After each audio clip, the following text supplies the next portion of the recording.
দই দই, ভালো দই। দইওয়ালা, দইওয়ালা, ও দইওয়ালা, ডাকছো কেন? দই কিনবে? কেমন করে কিনবো? আমার তো পয়সা নেই। কেমন ছেলে তুমি, কিনবে না তো আমার বেলা বইয়ে দাও কেন? আমি যদি তোমার সঙ্গে চলে যেতে পারতুম তো যেতুম। আমার সঙ্গে? হ্যাঁ। তুমি যে কত দূর থেকে হাঁটতে হাঁটতে চলে যাচ্ছ, শুনে আমার মন কেমন করছে। বাবা, তুমি এখানে বসে কি করছো?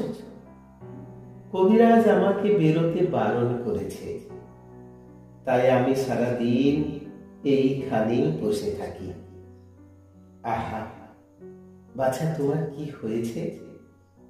আমি জানি না, আমি তো কিছু করিনি, তাই আমি জানি না আমার কি হয়েছে। দইওয়ালা, তুমি কোথা থেকে আসছো? আমাদের গ্রাম থেকে আসছি। তোমাদের গ্রাম? অনেক দূরে তোমাদের গ্রাম।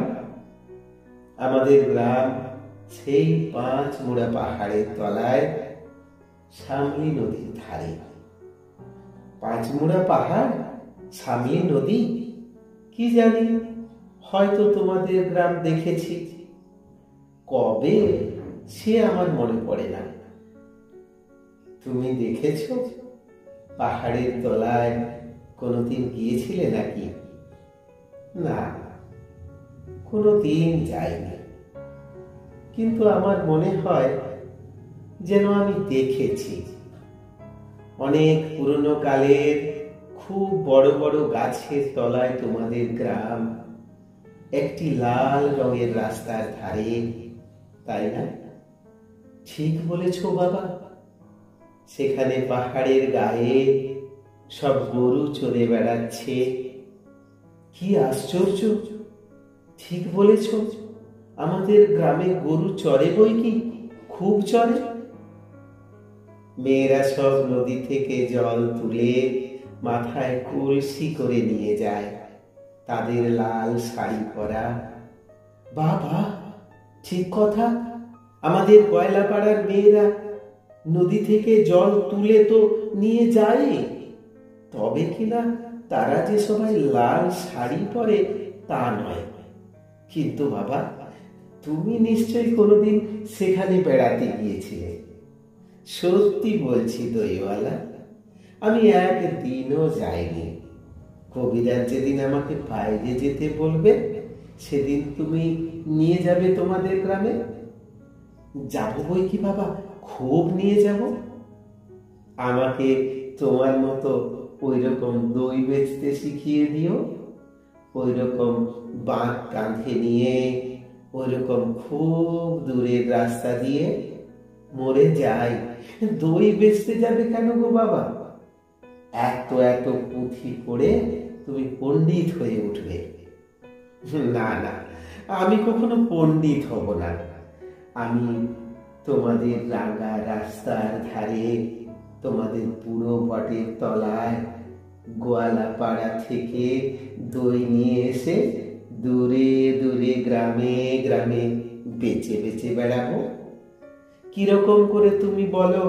দই দই, ভালো দই, আমাকে সুরটা শিখিয়ে দাও। হায় পোড়া কপাল, এ সুর কি শেখাবার সুর? না না, ও আমার শুনতে খুব ভালো লাগে।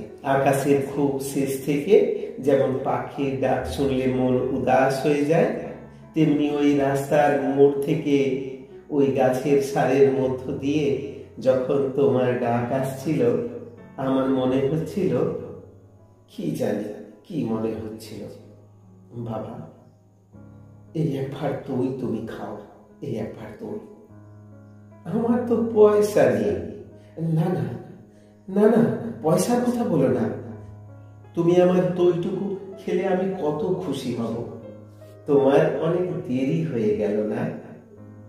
কিচ্ছু দেরি হয়নি বাবা, আমার কোনো লোকসান হয়নি। দই বেচতে যে কত সুখ, সে তোমার কাছে শিখে নিল, সে তোমার কাছে শিখে নিল। দই দই ভালো দই, সেই পাঁচমুড়া পাহাড়ের তলায় সামরি নদীর ধারে গোয়ালাদের বাড়ির দই। তারা ভোরের বেলায় গাছের তলায় গরু দাঁড় করিয়ে দুধ দয়, সন্ধ্যা বেলায় মেয়েরা দই পাতে, সেই দই। দই